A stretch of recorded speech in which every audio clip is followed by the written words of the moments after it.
How's it going, everybody? On the road DFS here, back with another video. I know it's been a little while since my last upload. The Olympics ended, and I had some life changes going on as well. So now I am back settled, and I'm ready to start pumping out these videos on a consistent basis once again. So my apologies for that little gap there in my content, but I am back, and the content is going to be coming. So starting with this video, we're going to be covering my team, the Cleveland Cavaliers, and their fantasy outlook for this coming season as Summer League is underway. The Cavaliers are actually playing the Pelicans right now, so I'm going to be eyeing that and seeing how that's going, keeping particular eye on Mogly, just checking out how Mogly looks. I think he's looked well on his way so far, but going to go down the list of the Cavaliers' expected roster here and let you know what I think about each player coming into the fantasy season. All right, so starting off, we got Jarrett Allen, the acquisition the Cavaliers made last year, and I really like Allen from a fantasy perspective.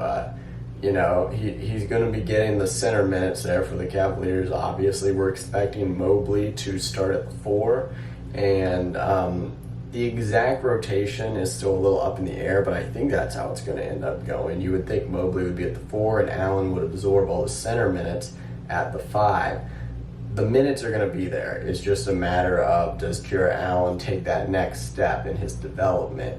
Is Jarrett Allen going to become, a top center in the league? I think he legitimately could be a top 10 center next year. I don't think it's out of the question, at least statistically, from a fantasy outlook. But really, I think it's all on his shoulders. Does he take the next step? And that's going to be what you have to decide during your fantasy drafts. Do you think Jarrett Allen takes that next step or not? Because if he doesn't, then I would watch how highly I draft him. As in round, I wouldn't draft him super high round-wise if he doesn't take that next step. But if you expect it, then I think Allen could be a solid pick.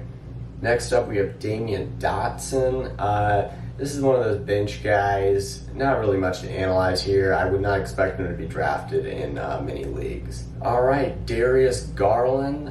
Garland actually was a bit of a fantasy steal last year. Garland really, he wasn't too highly drafted in most leagues, and he ended up being a pretty solid player for a lot of fantasy teams. I know I wish I had him. He was in my free agent pool there for a while in my main league, and I didn't jump on it, and I ended up regretting it. But Garland, again, it's going to be something similar to like what I said about Allen. Does he take that next step? Because this is a young team. So for most of these players, aside from a few, it's going to be, do they take that next step? So you have to think which ones you think will take that next step and maybe prioritize them when you're drafting your teams in fantasy here. But Garland, I would expect him to continue to get better season to season. He's a young guy, a lot of potential there. I think Garland could be a solid pick. Now, what round? That is tough. It depends how deep your league is, how many teams you have in it. But I guess that's what it comes down to is I think Garland is a late-ish round value, but I wouldn't reach for him too early in the early rounds. Here we have a guy named Mfiondu Kabengele. He's a center from Florida State. I am not too familiar with him. I'm not sure if he's 23 years old. I don't think we just drafted him. I don't know how we acquired him. I'm not too familiar with him, but I would expect him to be undrafted in fantasy leagues. Okay, Kevin Love. Now this is the big one, the one that I was kind of really anticipating talking about here, because the word is that Kevin Love is going to come off the bench, or at the very least, that's the big decision that needs to be made here. And I think he will. I mean, the only thing you would say is, does Mogly come off the bench? K Love starts at the 4? I don't think so. I mean, here's the thing. It makes a lot of sense for Love to come off the bench for two main reasons. A, I think Mogly needs to start, and that's that. And B, Love just can't stay healthy in a starting role anymore. A slight minutes reduction coming off the bench might be exactly what he needs. I mean, I love Kevin Love. Love's a great player, a lot of respect for him. But for his health, I think it makes a lot of sense to come off the bench, even if Mogly wasn't drafted, honestly. I mean, I would say from a depth perspective, if we hadn't drafted Mogly or another power forward, obviously Love would probably still be in the starting lineup, but I would have still told you from a health perspective, I think Love's minutes need to be decreased at least slightly at this stage in his career. So it just works out really well with the Mogly pickup. Slide Love to the bench. Now, what does that mean for his fantasy value? That's hard to say. I mean, I think it could help it, actually. Reason being, he's not injured, hopefully. Love was good from a fantasy perspective in the games he played, generally. But the problem is he got hurt, like, so frequently. He was a liability to have on your team, you know? So if the sixth man role or whatever role he plays off the bench allows him to stay healthy, then yeah, it helps him from a fantasy perspective because he's just playing more games, period. All right, next is Mogly himself, Evan Mogly. This is kind of a shot in the dark. I don't know which rookie is going to really, stand out this year. I would assume that Cunningham will be the top one, but I mean, he was the number one pick, so not much of a hot take there. But Mogly could be a solid player.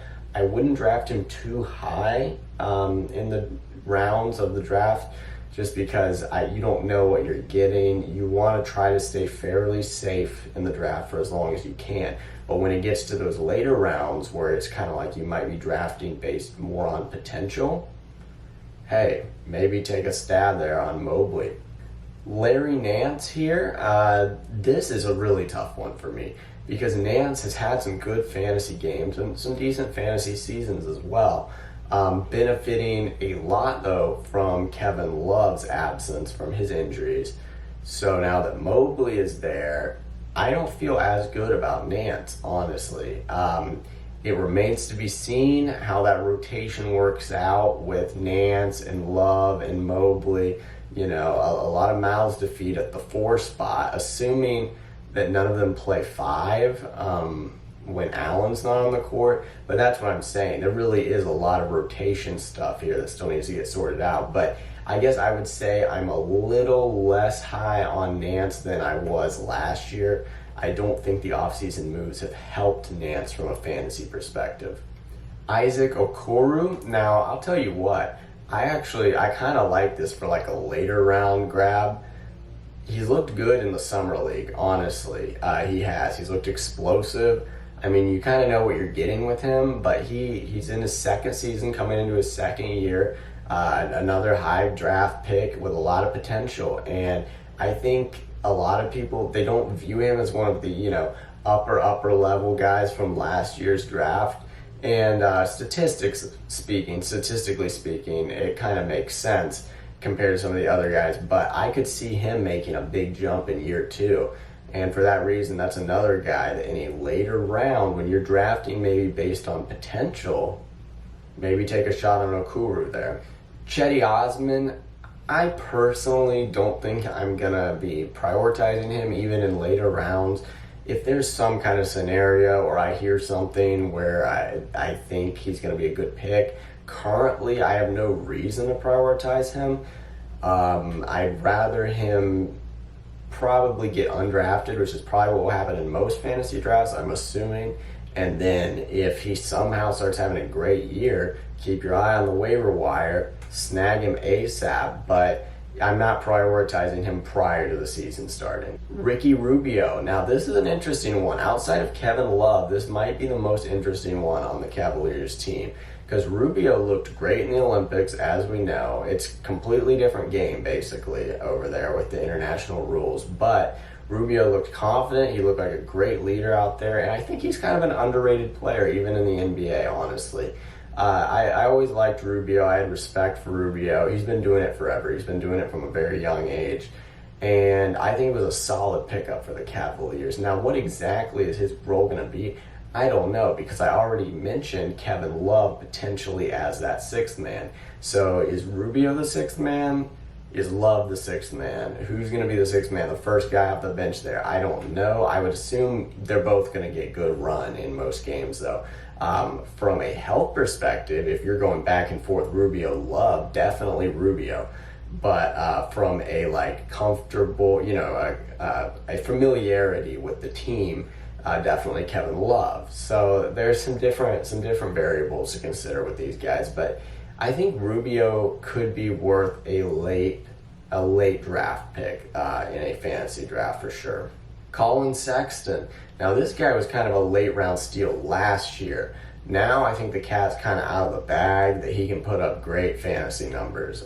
Sexton, whether he's what the Cavaliers need or not, seems to still be up in the air. There have been trade rumors about this guy forever. I think some of it's unwarranted, quite honestly. As a Cavaliers fan, I've liked Sexton just fine. He does shoot a lot, but I think that's kind of why Garland came in, kind of to shift Sexton into more of the two, a shooting guard type thing.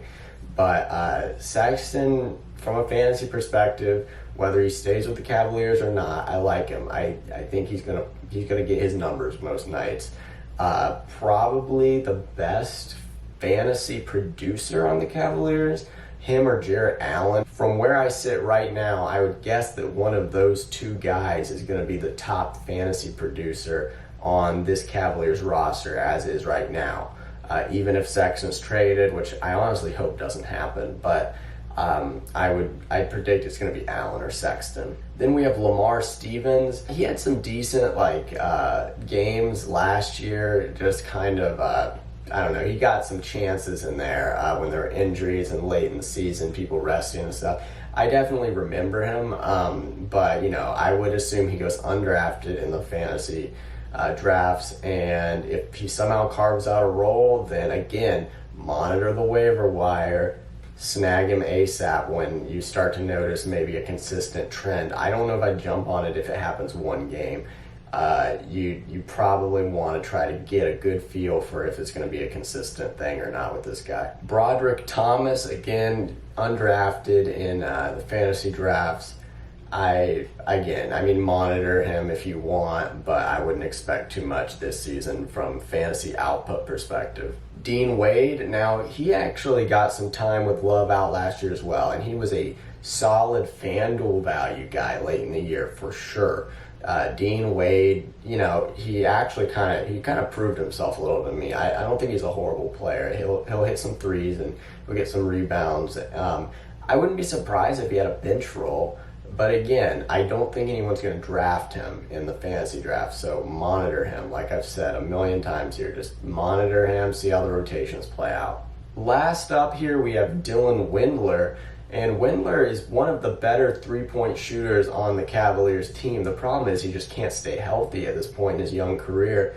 And for that reason, I wouldn't draft him. But if he somehow ends up being one of the high-scoring guys, because that's his main thing, is just getting buckets. If he ends up doing that consistently for the Cavaliers, definitely, again, pick him up the second you see he's a consistent contributor. Scoop him up. All right, that's all I have for today's video, breaking down the Cleveland Cavaliers team from a fantasy perspective.